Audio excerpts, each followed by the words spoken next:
qual é o principal sufoco que os caras passam lá pra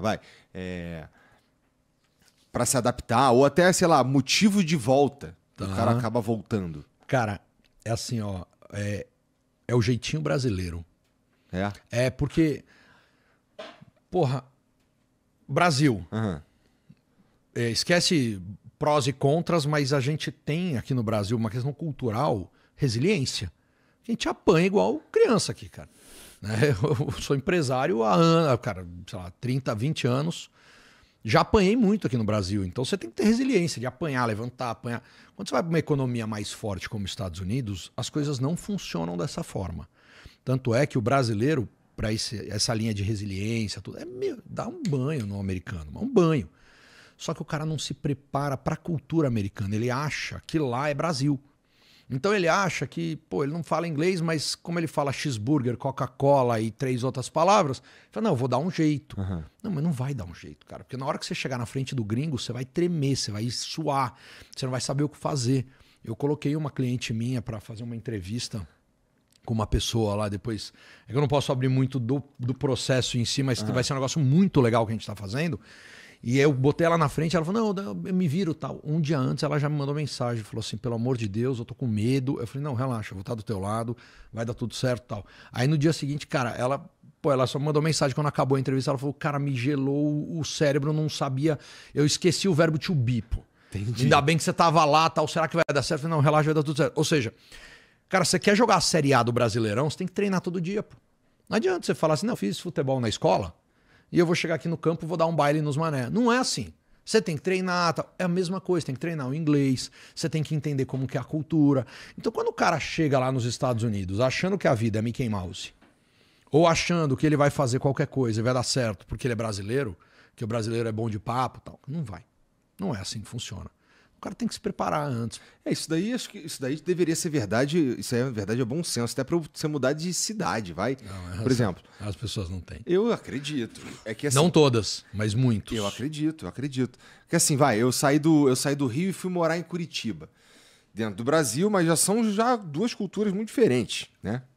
Agora amplifica isso 1 milhão de vezes, que é ir morar em outro país e tudo mais. Mas assim, existem bolsões dentro dos Estados Unidos também. Lógico. Que tu vai acabar chegando lá e encontrando um monte de brasileiro. Miami é um deles, né? Miami é um deles, mas eu diria que Miami é um mercado mais profissional. Por exemplo, do que Orlando. Tá. Orlando e Boston têm redutos mais fortes de brasileiro. Orlando, principalmente, como vive ali muito do turismo, então o camarada que vai para Orlando, ou ele vive do dinheiro do Brasil, normalmente, ou ele faz alguma coisa. Do Brasil? Sei lá, o cara é empresário, ele tem uma empresa ainda rolando aqui no Brasil. Entendi. E o cara vai ganhando, vai transformando o dinheiro dele de real para dólar e vai vivendo lá. Pô.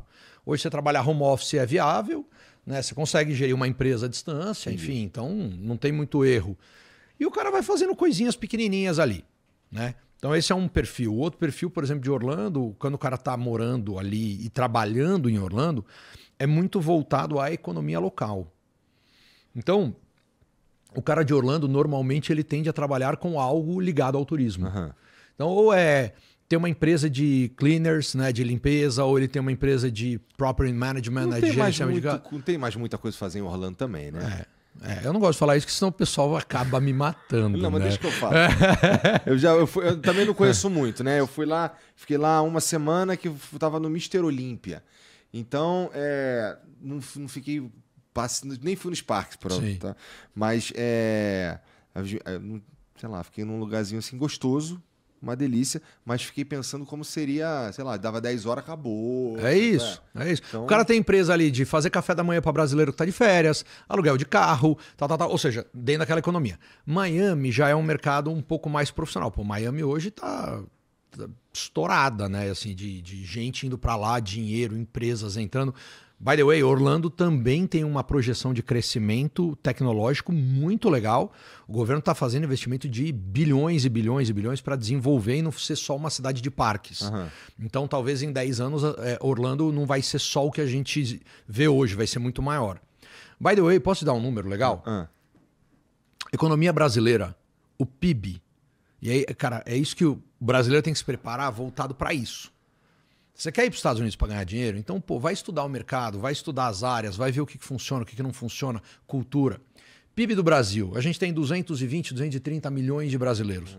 Arredondando aí, 220. PIB do Brasil é 2,1 tri de dólar. Mais ou menos esse é o PIB. Daí, 1/3 é agro. Então, se tirar o agro, vai sobrar 1,4, mais ou menos. A Flórida, que é o que a gente está falando, é o 4º maior estado americano. Primeiro vem Califórnia, que é disparado, depois vem Texas, Nova York e aí vem Flórida. Ótimo. O PIB da Flórida, que tem 21, vamos arredondar 22 milhões para ser 10% do Brasil. O PIB da Flórida é 1,8 tri e não tem agro, que ela só tem pântano. Eu estou falando que o dinheiro inteiro do Brasil, tirando o agro, você agrega 25% para dar só o que tem na Flórida rodando de dinheiro. É muito dinheiro. É muito É dinheiro. muito dinheiro. É muito dinheiro.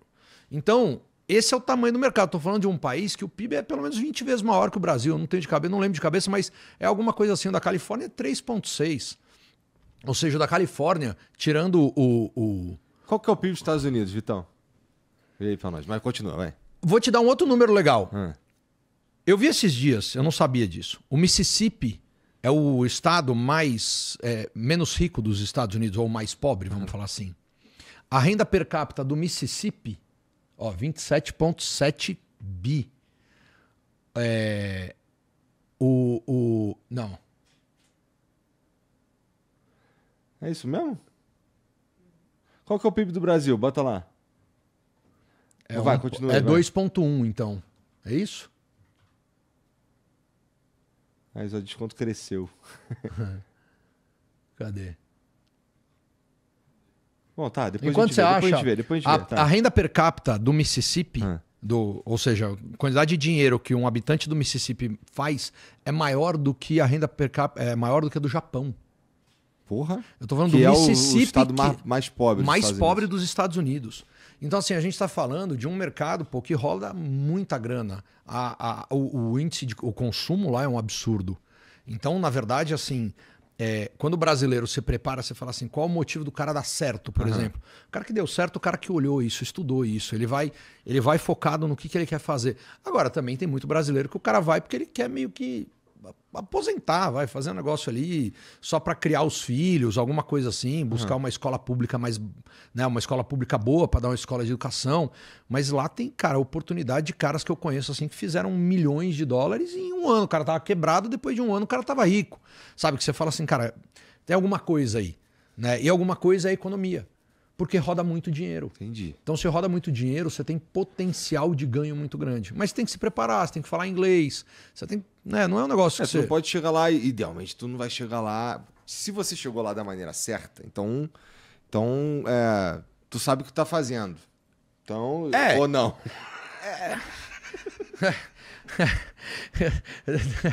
Cara, sei, tá bom. São 10 anos. São 10 anos. Eu já atendi, assim, a gente já fez mais de 7 mil famílias. Eu, pessoalmente, eu já devo ter conhecido dessas 7 mil, umas 2 mil, pessoalmente. E, cara, eu não digo que eu conto nos dedos, mas são muito poucos aqueles caras que você fala assim, esse cara tá engajado no projeto dele, o cara se dedica pro negócio dar certo, sabe?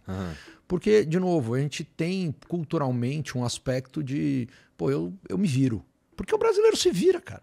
E realmente se vira, mas por muitas vezes não dá certo. Né? Aí o cara se frustra, porque não é só mudar de país. Eu vou falar uma frase que a minha mulher falou pra mim. E eu acho legal, eu acho certa. Eu tava numa época no Brasil, isso lá atrás, que eu tive muito problema com uma empresa que eu trabalhava, que era da família, enfim. E aí, eu sempre quis ir para os Estados Unidos, e tal. E aí, isso eu tô falando de pré-Morareua, que é a minha empresa. E aí eu viro pra minha mulher e falo assim, eu quero morar nos Estados Unidos, vamos embora. Ela falou assim pra mim, você sabe que eu não quero ir, né? Aí eu falei, tô sabendo agora, mas... continua. Ela falou, mas você sabe que eu iria por você, né? Eu falei, poxa, bonito da tua parte. Ela falou, mas eu só tenho uma condição. A hora que for por escolha e não por fuga. Então dê certo aqui, que você vai dar muito certo lá. Nessa hora que você der certo aqui, aí é a hora que a gente pode ir por opção.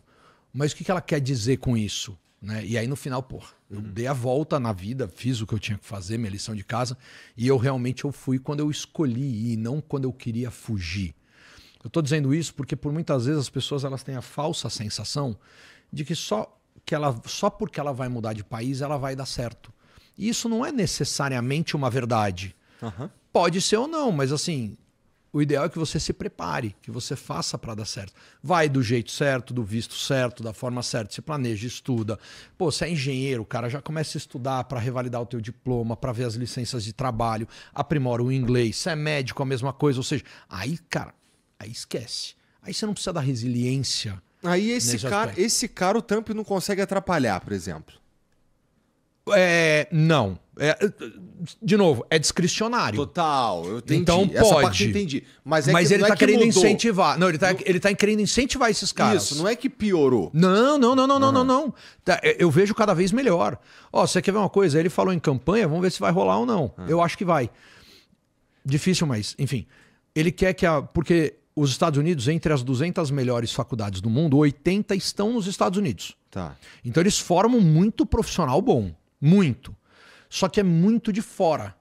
Aí o que acontece? O moleque vai pra faculdade, vai nas melhores faculdades dos Estados Unidos ou do mundo, e dali ele vai embora porque ele não tem como ficar, cara. É muito difícil pra essa molecada. Ele falou, porra, os caras vêm no meu país. Tudo bem, pagando. A gente forma eles para os caras voltarem para os outros países. Não, eu quero esse cara aqui. Então ele tá fazendo um projeto para a molecada que sai das faculdades, Ivy Leagues principalmente, que são as tops, o cara já recebeu o green card na formatura. Porque ele quer um americano, ele quer os Estados Unidos com a economia cada vez melhor. Eu não sei se você viu, agora ele falou do Golden Card. Sim, eu vi. Dos 5 milhões. Golden Card. 5 milhões de dólares. Aí você fala assim, cara, porra. É insano, né? 5 milhões de dólares. Ah, mas uns oligarcarros. Então. Uns árabes, uns russos, um não sei o quê. Só que ele tá falando o seguinte, eu quero trazer 1.000 desses... Não, ele quer vender para 1 milhão de milionários. Aí o cara tem que comprar os 5 milhões de dólares. Primeiro, esses 5 milhões de dólares vai ajudar a pagar a dívida dos Estados Unidos. Então se ele faz 1 milhão vezes 5... Porra, o cara é um gênio. Então... Não. Se isso der certo. Vai ser muito engraçado, cara. Porque vagabundo tá tirando sarro. Então, né? Só que qual é a sacada dele? Embora ele ainda não apresentou a proposta inteira, olha que louco isso. Ele está falando o seguinte, porque os Estados Unidos é conhecido como um dos maiores impostos do mundo também. Então lá tem uma tributação que chama Worldwide Income. Então é tudo que você ganha no mundo inteiro, você tem que pagar nos Estados Unidos. Assim como é no Brasil. O brasileiro que tem empresa no mundo inteiro, ele tem que pagar imposto aqui no Brasil. E nos Estados Unidos da mesma forma. Ele está pegando esse projeto e falando assim, ó, você vai pagar 5 milhões de dólares, é pagar, não é investimento. Só que eu não vou... você não vai precisar pagar imposto nos Estados Unidos de tudo que você recebe no mundo inteiro. Isso vai atrair o milionário. E com isso, os 5 milhões de dólares, ele fica barato para o cara que tem grana. Então ele realmente vai atrair. Só que esse cara que bota 5 milhões de dólares para comprar um visto, que ele está comprando, pô, esse cara ele vai gerar negócio nos Estados Unidos. Ele vai gerar empregos, ele vai gerar impostos locais. Esse cara, normalmente, o que ele está fazendo? Ele está pegando a massa cinzenta do mundo, que é o cara que mais pensa e produz, e levando para lá. Então, de novo, a imigração legal, ele vai ajudar. Ele vai atrapalhar os ilegais. Porque ele fala, cara, no final eu estou recebendo uma conta para pagar de alguém que eu não queria que estivesse no meu país, de algo que não é um direito, é um benefício, eu não quero dar o benefício, então eu vou cortar essa daqui e vou ajudar desse outro lado. Entendeu? Entendi. Essa é a lógica. Bom, ele tá fazendo o que ele disse que ia fazer, no fim das contas, né, cara? Porque todos os movimentos que ele... Todos esses movimentos aí, eles visam, sei lá, deixar a economia e os Estados Unidos e tentar resolver o problema lá da dívida pública, né? Com esse Golden Card. Isso. Pô, 1 milhão vezes 5 milhões de dólares é o que ele quer arrecadar para pagar parte da dívida pública dos Estados Unidos, cara. É genial. Se vai funcionar, não sei. É muita loucura, né? É loucura. É muita loucura. Mas, sei lá, cara, tem coisas malucas acontecendo, vai que funciona. Não é que ele é contra a imigração, não. Assim, ele quer uma imigração, ele quer a nata da... Ele quer a nata. Assim, não é que você precisa ser o Albert Einstein ou o primo do cara, não é isso. Mas você precisa cumprir os pré-requisitos dos vistos, cara, é só isso que ele quer. Porque aí, é verdade, porque... Antigamente tinha muito isso, né? Tem um visto chamado EB2NW que virou um boom, né? Todo mundo hoje aplica, todo mundo não, mas até porque eu aprendi que todo mundo é muita gente, mas Muita gente que aplica por habilidade extraordinária hoje aplica por esse visto chamado EB2NW. Que é uma habilidade extraordinária? Então, basicamente, é o cara formado, com mais de 5 anos de experiência, com associação na área. Então, por exemplo, uma OAB da vida, né? O cara tem uma licença para trabalhar, o cara tem cartas de recomendação, saiu alguma mídia dele, uma mídia espontânea, né? Não paga, obviamente. Tal. Então, aí dali você faz um projeto provando o National Interest Waiver, que é o NW, que é o que você vai agregar no país. Beleza. Esse visto, antes de 2016, eu brincava que era só o Albert Einstein e o primo. Ou seja, o cara tinha que descobrir a cura do câncer para ser o National Interest Waiver, né? O benefício nacional. Em 2016, teve um caso que chama o Matter of Danazar, que, cara, fez com que os meros mortais pudessem aplicar, porque eles comprovaram através do Matter of Danazar, em corte, que um benefício nacional, você gerar impostos ou empregos de uma pequena empresa, você já está ajudando o país. O que aconteceu? Abriu a porta, a galera começou a entrar, cara. Começou a entrar. Aí que companhias como a minha, inclusive, cresceram demais, porque antes não é que era mais limitado, mas é um negócio com bastante exigência, né? A imigração, ela é burocrática. Ali aumentou a regra, né? Aliás, desculpa, desceu a régua e a galera começou a entrar. O que, de certa forma, ajuda o país também. Muito, porque você está levando engenheiro, você está levando médico, dentista. Você pegar a história da imigração, 1980, lá, quem que ia lá? Era trabalho braçal. Então o cara ia ser garçom, o cara ia ser para limpeza, para construção. Hoje, cara, você pegar a minha base de cliente, é engenheiro, médico, dentista, cientista, pesquisadores, farmacêuticos, advogados. Cara, é uma galera que produz um absurdo aqui no Brasil. Mas tem muito brasileiro ilegal também? Tem pra cacete. Muito, puta, deve ser. Muito. Cara, eu vi um número. Deve ser maluquice. Eu vi um número, mas eu não vou lembrar desse número. Era um número da quantidade de brasileiros que saíram. Isso foi na eleição do Lula, quando ele se elegeu. Em dezembro, ele se elegeu agora em outubro, né? 2 anos atrás, em outubro. Em dezembro, tinha um número da quantidade de brasileiros que foram passar férias nos Estados Unidos e que não voltaram. Era um negócio absurdo. Era um negócio absurdo. Então tem muito, cara, tem muito. Mas comparado com o anterior, era absurdo. Não. Não, assim, a proporção, né? A proporção dentro daquele mês.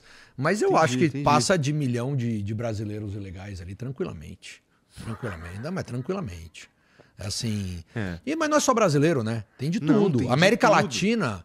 América Latina esquece, cara. É todo mundo. E você que tá assistindo esse vídeo aqui no Talk Flow, dá pra você virar membro, cara, do Flow agora. É um botãozinho do lado do botão de se inscrever. A gente faz um programa semanal só pros membros. Olha. Então fique esperto aí. Se quiser virar membro, tá bem aqui do lado. É mó merreca, custa menos de R$8, irmão.